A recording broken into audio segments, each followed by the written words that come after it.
Hi everyone, this is Shannon from theirishscrapper.com, and today I have another Christmas card for you guys featuring the Poinsettia Petals bundle.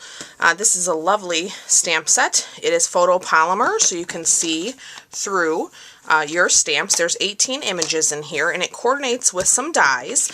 I'm going to show you those because there's a lot of them, and we are using a bunch on today's project. So let me try to pull in.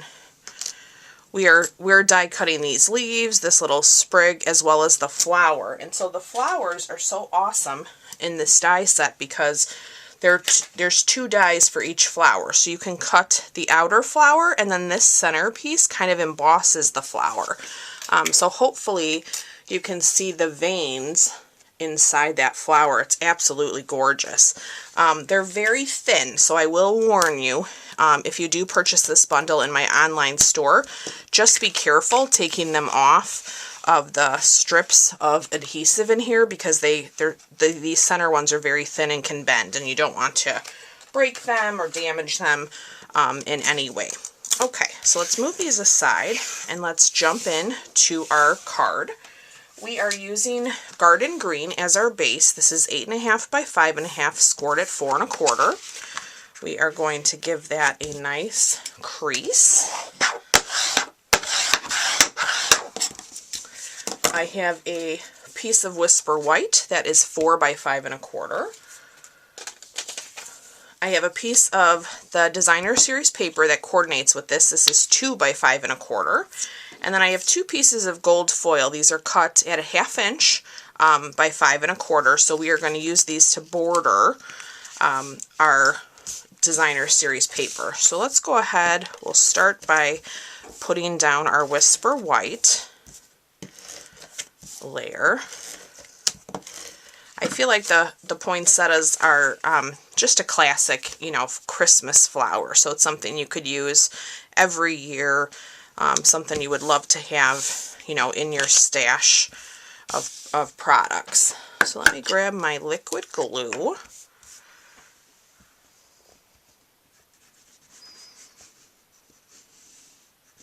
I'll put a little bead of that down here. And I'm going to try to kind of get that as straight as I can. And then we're going to put another bead of glue. I like to use liquid glue because you can at least have time to wiggle it around. That's good. We'll set that aside for just a moment. Okay, why don't we bring in our Stampin' Cut and Emboss machine. And I have my magnetic platform in here, which you can see is very loved. We are going to do our flowers. Let me trim off this piece real quick. I was using a scrap. Okay, so what I found is the easiest is if you take a piece of washi tape and line up your die on your paper, and that will help you hold it. Even with a magnetic platform, I found that just to kind of keep the veins, in place, the washi tape works really well. And I just leave mine on there even when I put it away. Alright, so let's roll this through. I will show you. These are so pretty. So hopefully you can get a good look there of that embossing. I just love that. I think that was a beautiful way to create these dies. Alright, so let's do the same with our Garden Green. Let's just flip that around. We're going to cut two of our leaves. They have the little embossing one for that one. This one, I don't feel like I have to have necessarily the tape on it since it's a smaller piece. Let me run this through.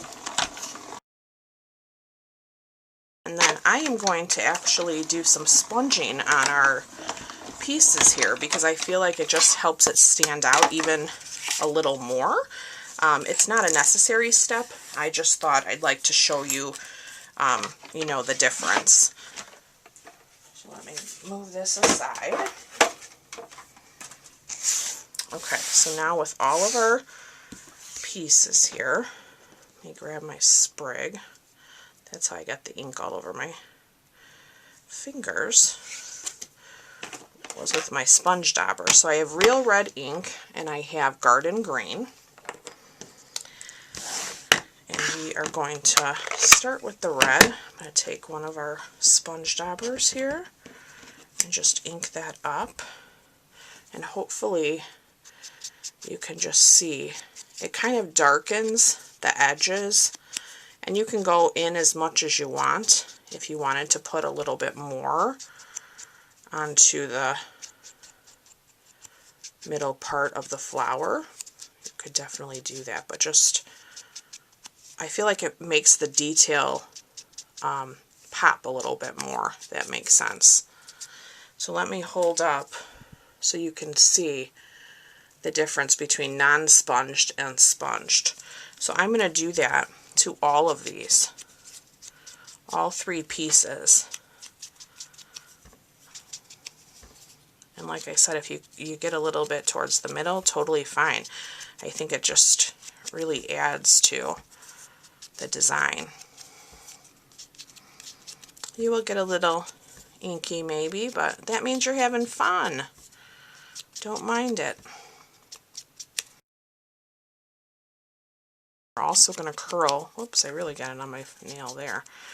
We're going to kind of curl our flower a little bit too. So all of those little touches just add to your card.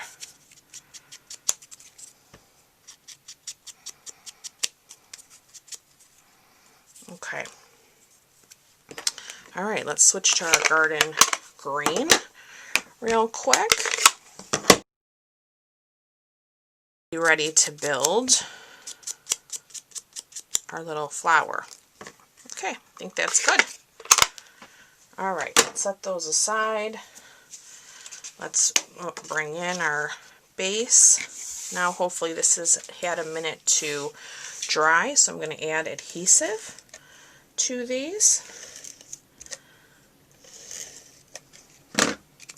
And then we are going to lay this in the center of our card, and I think that white just helps it really come out. Okay, I have our sentiment of Merry Christmas. It's a lovely size in this stamp set. We're going to ink that up in the red, and I am going to stamp that down here. Gorgeous. Okay, and so I like to use dimensionals on these flowers. I like to build it up. So I'm going to put a full-size dimensional on the back of the largest layer. And then I'm going to take my bone folder, and I like to just turn the flower over and gently give my flower a little curl like that. And then I'm going to lay down my little green sprig here. And then I'm going to set my flower down, and that little dimensional is going to hold that in place. So let's do the same thing to our other two layers of our flower. And just be gentle, don't pull too hard. Curls very easily with the edge of your bone folder. And then what I found is the actual edge of the dimensionals are a perfect fit for the back of those two smaller flowers. So you can just snip those with your scissors.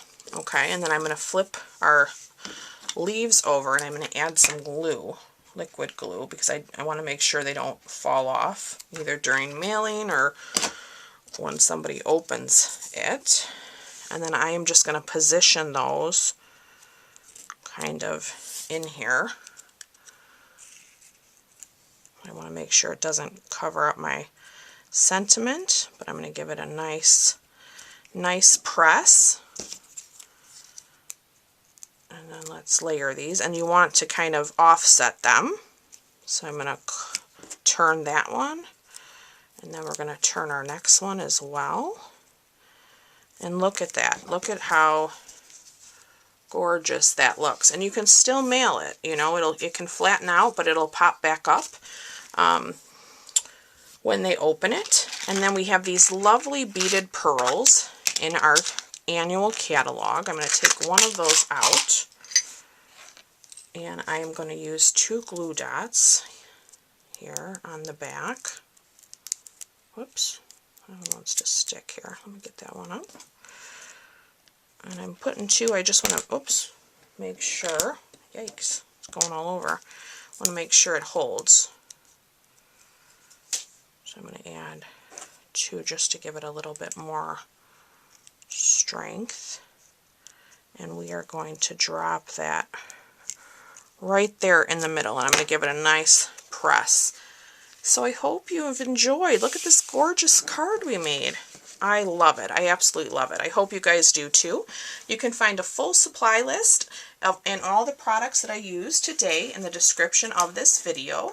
You can pick those up in my online store. And if you do have any questions, please leave me a comment. I'd love to hear what you think about this project. Don't forget to subscribe to my channel so you'll be notified every time I upload a video. You can share it and with friends and family, and I look forward to being back with you real soon. Thanks again for watching. Bye-bye.